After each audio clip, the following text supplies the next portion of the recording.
Voilà, on se retrouve aujourd'hui, WSQ Namur, sur un nouveau format, poche lu, avec Thomas. On est Petit là. top. Top combien? Top 5 là. T'as joué quoi? Criston Canine. Vas-y, montre-nous. Donc, je fais X1. Du coup, je joue plutôt Canine Cristron. Donc c'est une grosse engine Canine et petite engine Cristron.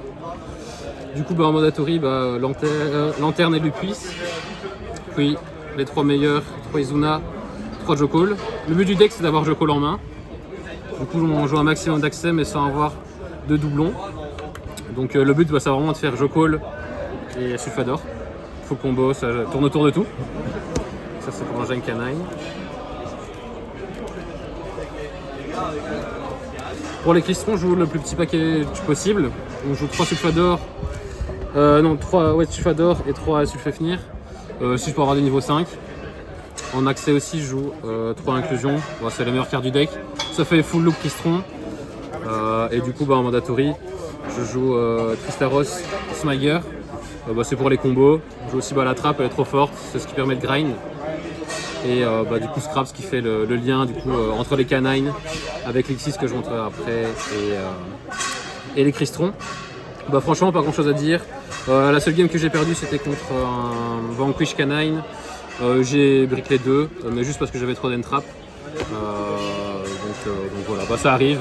J'ai joué un gros paquet de Gentrap, donc il fallait s'y attendre. Du coup, en non-engine, je joue H, Fuva, 2 ogres, 2 belles, droplet, un perm. Le but, c'est d'être le plus versatile possible. Fuva obligé d'être joué. Droplet dans le deck, il rend pas mal parce qu'il y a pas mal de Cristrons à discard. Ou alors de discard aussi des canines quand j'ai lanterne. Il y a des bons setups. Franchement, tout est arrivé. La ogre, la belle était vraiment pas mal. Donc franchement, plutôt très content du main deck. Ça joue à 40? Ça joue à 40. Carré. Le but, c'était le plus stable possible, mais avec assez de non-engine quand même pour assumer le go second. Le deck est bon contre les demi-boards. Mais bon, il faut remonter un full board Vanquish, c'est pas possible, donc il faut un minimum d'entrap.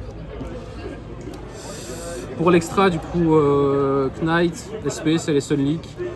Elle est broken, elle est dans la loop de base, et en plus, du coup, en side, je joue Clockwork Knight pour les Yumi.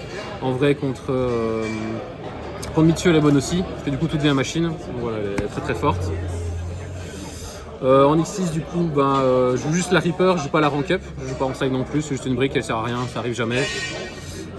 Du coup ça c'est celle qui fait le lien, qui va chercher Scrap. Donc voilà, très bien. Je joue du coup le package Paradise, meilleure carte du deck. J'ai Paradise la moitié des personnes, ils pouvaient juste pas jouer. Dès que je me prenais un Fuva, ils prenaient Paradise. Du coup c'est limite des FTK, ils ont beau avoir 9 cartes en main, s'ils peuvent pas jouer, ça sert à rien. T'es fier de toi? Ouais, très content. Tu peux. Très content. Chronomal, c'est surtout quand je suis là en machine que je la fais. Ici, Arc Rebellion, ça c'était une petite tech que j'ai voulu jouer, qui est arrivée justement. Le but c'était quand je go second Vanquish Canine, quand il a plus beaucoup d'attraction, il reste que des pops, qui veut attendre que je monte sur une X6, je monte là-dessus, elle est pas destructive par battle. Et voilà, il n'y a que des gros body, du coup juste c'est OTK, donc je l'ai fait à l'avant-dernière round, j'ai gagné grâce à ça. Donc voilà. Elle t'a pas combien? Prend toute l'attaque du board, donc elle est montée à plus de 20 000 je crois quand je l'ai fait. Package Nova, meilleure interruption du deck. Dès qu'elle arrive, elle est trop forte. Même en go second, pour attacher, franchement broken. Pour la versatilité, je joue 2 Typhon. J'avoue que Typhon il n'est pas arrivé souvent, mais c'était plutôt un scénario où j'avais juste le piste en main. Ou que Mazina n'était pas résolu, que Mazina s'était pris ogre ou quoi. Voilà, pour avoir toujours une X6, comme ça je peux uniquement rentrer en battle pendant mon tour faire un Zeus. Voilà, c'est jamais arrivé, et Zeus broken. Et en dernier 6-5, j'ai aussi Vallon, trop fort. Book of Moon, quand les Overgrave pété une face down, parfait. Et les 2 dernières synchro, pour le combo Cristron, les deux sont très forts, donc très content. Donc ça c'était pour l'extra. Pour le side, relativement simple. Il faut toujours respecter Mitsu. Contre Vanquish, c'est pas mauvais. Pareil pour ça. Et l'Ancea, il y a toujours des malices qui traînent, il n'y a toujours pas eu de la balle, donc je veux quand même être prêt. D'ailleurs, on parle de l'Ancea, c'est la carte qui m'a fait gagner beaucoup de games, dans le sens où les gens mettent l'Ancea contre mon deck. À chaque fois qu'on l'a activé, j'avais juste une carte canine. Du coup, j'allais pas se faire, on m'a activé l'Ancea en draw, j'ai fait le combo.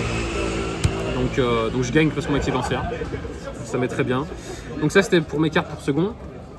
Et après du coup je voulais du coup un maximum de consistance, donc quand je go first, j'ai rentré du coup 6 cartes que je peux rentrer.